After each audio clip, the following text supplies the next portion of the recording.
So, we're hearing that Chelsea want Alejandro Garnacho. James, what can you tell us? This is fascinating, isn't it? Manchester United and Chelsea, they've got a good relationship. We've seen as late as the summer where Jadon Sancho signed for Chelsea in a loan with an obligation to buy. We thought Napoli were the front runners to sign Alejandro Garnacho from Manchester United. We know United dealing with PSR constraints whereby they may feel forced to sell the likes of an academy graduate in the form of Alejandro Garnacho. But the door has been opened to Chelsea because Napoli have turned their attention to another forward because they're not sure whether or not they'll be able to sign Garnacho in that window. And that's Karim Adeyemi at Borussia Dortmund. Now, our colleagues in Italy have reported that United have budged when it comes to their asking price for Garnacho. They want around £55 million.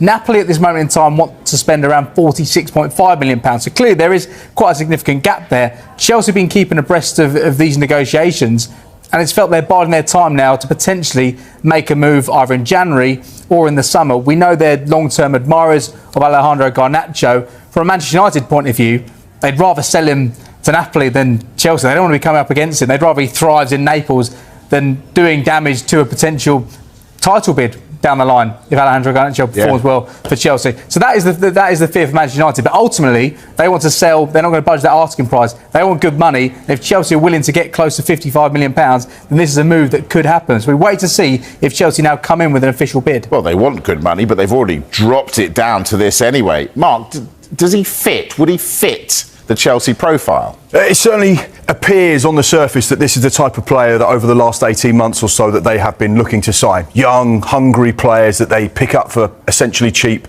amortise the finances over a long period of time, and therefore it doesn't cost them a huge amount of money in one go.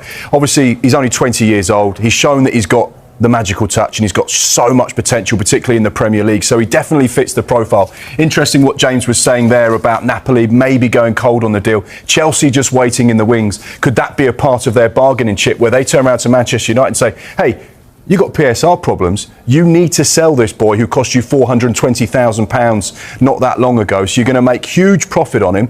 We're the only show in town, so you've got to take this deal, otherwise you may run the risk of finding out in the summer we can't sell him, we need to get rid of him, we need to sell players quickly before that July the 1st deadline, which we saw last season with the likes of Nottingham Forest and Newcastle doing little pieces of business to make sure they didn't fall foul of PSR. Could this be a situation? So it's interesting that Chelsea are just waiting at the moment to see what happens. They may be the only show in town. The Manchester club's dominating this window, aren't they? So at this point, Manchester United considered the possibility to bring in a new midfielder this summer. So, just to explain to you the situation. Priority, striker. Manchester United want to go for an important striker, and in a minute we will talk about the Benjamin Šeško situation. Goalkeeper, it's a possibility. It's not something guaranteed, but it's a possibility.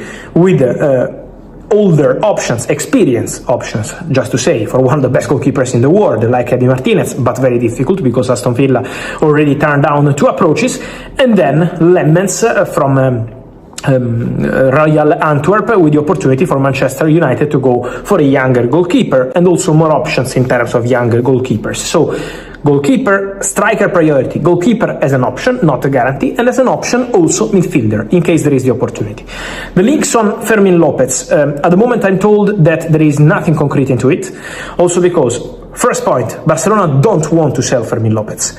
Second point, any chance for Fermin Lopez to go this month is only in case the player goes to Barca. The race is still on for Benjamin Šeško as Manchester United continue to discuss personal terms with the striker and his camp. Manchester United discuss contract terms with Benjamin Šeško. Despite recent reports that Benjamin Šeško is set to join Newcastle United over Manchester United, the Red Devils may still have a chance to sign the talented striker. Last season, Sesko led the RB Leipzig frontline, grabbing 21 goals and 6 assists in 45 games, helping the Bundesliga side achieve a 7th-place finish in the league. Unfortunately, this means that RB Leipzig are missing out on European football this coming season, with FSV Mainz beating them to the 6th-place UEFA Conference League qualification spot by a single point.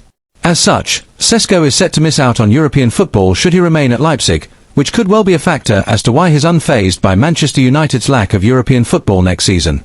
However, the Red Devils end up against Newcastle in trying to sign the 22-year-old, with both Premier League sides looking to sign a striker this summer. With Alexander Isak looking to leave St James Park this summer, and United having lost confidence in Rasmus Højlund as a first-choice striker, Sesko is at the top of both clubs' shortlists. Now, Laurie Whitwell has reported that United are still in conversation with Benjamin Šeško and his representatives as they continue to discuss wages and fees. This seemingly dispels the claims from Slovenia that Sesko had decided to move to St James Park as Isaac's replacement. However, United are now on the back foot, as Newcastle have launched a £70 million bid to Leipzig for their striker, hoping to force the transfer to move forward.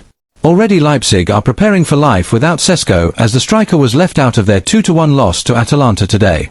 Manchester United are hoping that Benjamin Šeško can be the final piece for their attacking puzzle, completely transforming their attack with Mateus Cunha and Brian Buemo already joining the club this summer.